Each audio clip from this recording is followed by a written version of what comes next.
How's everybody doing? Still alive? Not swinging from the pizza? So Maggie, Jared, and the entire HealthTO team, thank you. So my name is Naheed Kurji, President and CEO of Cyclica. I'm the least scientific person in the room right now. If you want to talk science, Mark and Joseph at the back of the room, they're hiding right now, but you can put up your hands. If you want to talk the science of Cyclica, by all means, go pester them.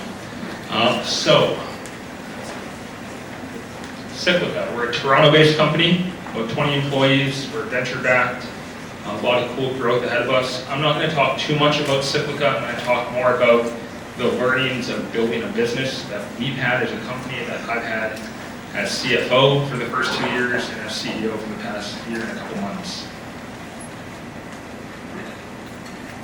So, as I said, not a scientist, but I definitely facetiously say that I'm a scientist through osmosis.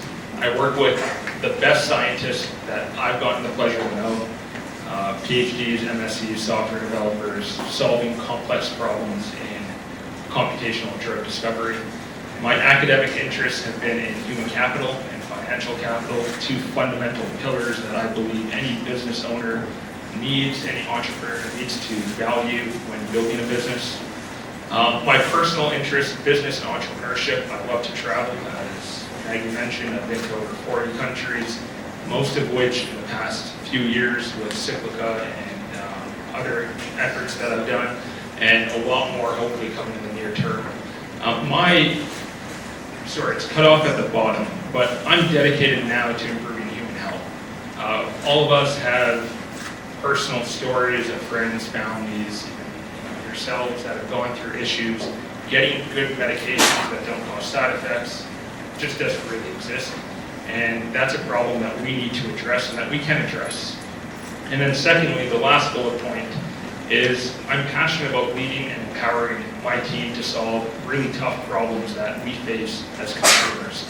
So I go to work every single day trying to create an environment that Mark, Joseph, and the rest of our team, they feel passionate about the stuff that we're doing. So why am I here?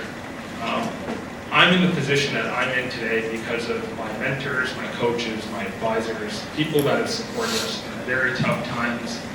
Me personally going through my career, Cyclica going through its ups and downs.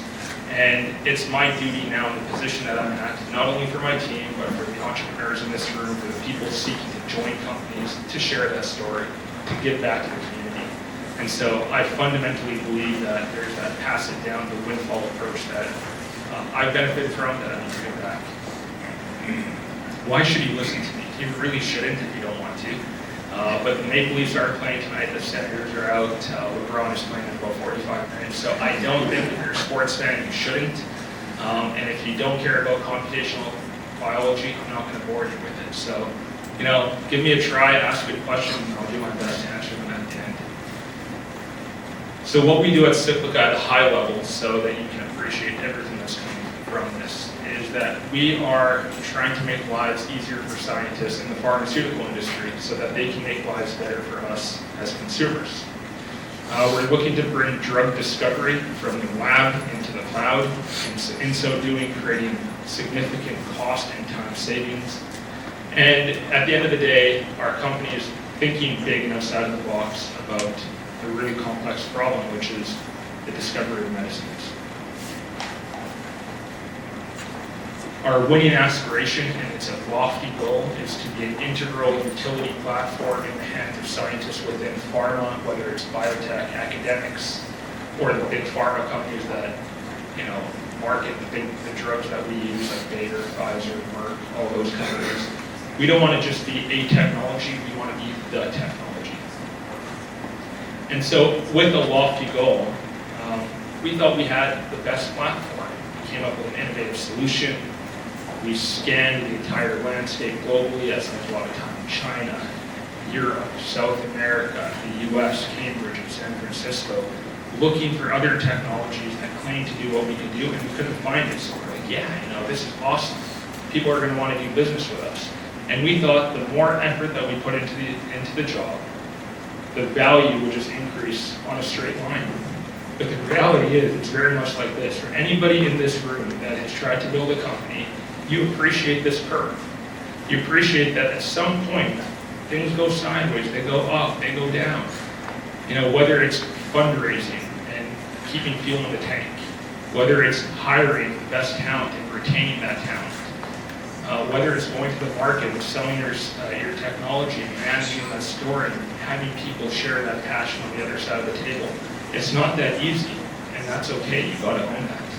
You know, if you keep your head down, you keep working hard, you keep surrounding yourself with the best people, at the end of the day, you get out of that mess and things go up. So, anybody at the company who knows me, I talk about human capital all the time. It's our biggest resource at the company, besides obviously the money in the bank. If we didn't have the people, there would be nothing. It's our biggest intellectual property. And so, as an entrepreneur, it is very important to believe that you can't do it yourself. Find the best people, surround yourself with those best people. Share your passion. It's something that I've been coached to do. I think I did very well. My coach was slapping me around. He'd share that passion, bring people in, and recognize and reward. If you have the talent and you want to keep them, make them feel appreciated. Make them feel valued and reward them. Open up your pockets as best as you can, even though you're a startup company, or find other ways. And at the bottom, if you're not in this room, if you're in this room and you're not looking to start a company and just you're looking to join a startup, then immerse yourself in that company. You know everything about them before you go for a job interview, before you meet with the founder, before you meet with the CEO, because I bet you they put everything that they have in that company. So go in knowing everything that they've done. The second thing I talk a lot about, and I'm very proud about at Cyclica, is our culture. Openness and transparency, inclusivity, openness and understanding of views. Those are critical components without which the company's dead. If you don't have a good culture, it doesn't matter how good your product is, your company is dead. I believe that. So for an entrepreneur, don't ever let anybody join your company that's going to disrupt it. Let them enhance. The second thing is, if you're job seeking, again, folks in this room that are not looking to start companies, but join startup companies. Go in, find your voice, but don't disrupt. There's too much to do. There's just not enough time to deal with somebody that's trying to throw bombshells. Go in, add value, don't disrupt value. The last lesson that I'm going to share is stay on your toes, always innovate. You know, float like a butterfly, sting like a bee, always stay on your toes, because whether it's a groundbreaking technology that's chasing yours, whether it's somebody that's trying to sweep your technology and replicate it through less than legal means, you got to be aware of that kind of stuff, especially if we're going global. But more importantly, what is innovation? That's a question that we ask every Tuesday at all hands meetings at Cyclica. What is innovation? Is innovation our core platform that is one of a kind globally that's now being used by pharma companies? Perhaps. But innovation, we believe, innovation is the small things, the things in the weeds, the way we communicate with one another, the way we share ideas, the way we collaborate. If each of us comes to work every day believing that our jobs matter, that there's ways to improve the small things, that's innovation. Jack Welch and Susie Welch, if you've read The Real-Time MBA, a fantastic book, effectively said groundbreaking technologies are built on innovation that happens in the weeds. That's something that I believe in, and I don't think I'm speaking on my rear end. You can ask Mark and Joseph. I think it's inculcated in the fibers. So my last slide is, again, I apologize that it's cut at the bottom. They're all purposely ranked number one.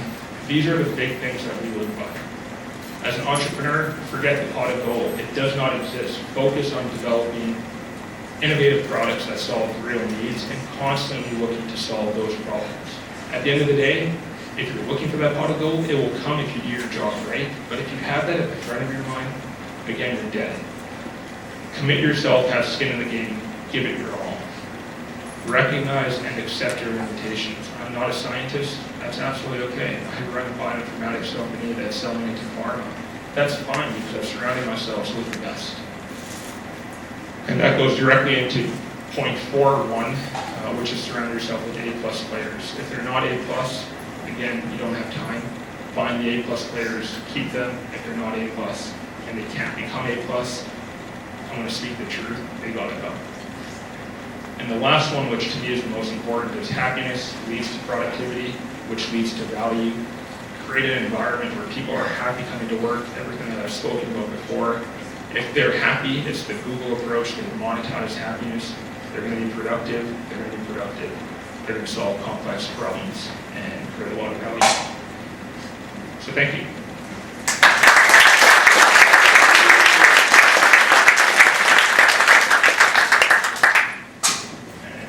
There's my contact information if anybody wants to listen to this jibber jabber anymore. Yeah, questions? Right. Hey, so two-part question, I guess. You're dealing with companies that essentially have been doing this for generations, have been doing sort of the development process for generations.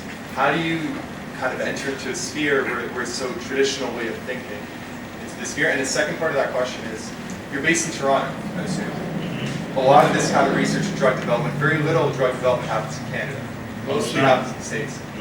So how do you extend into the States then at such an early phase, which you kind of have to be successful for a company? Two fantastic questions. So number one, behavioral economics is very important.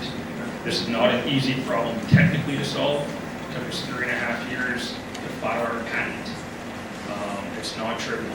But also, now that we've developed, validated, patented, and in the market, it's all about edification. It's all about the behavioral economics side of things. So the podcasts I listen to are Dan Ariely teaching, people how to get the message across, get it to stick, to attenuate skepticism that may exist, to show the validation, to show the demonstrable value, and to show that we're not trying to replace anybody, we're trying to augment.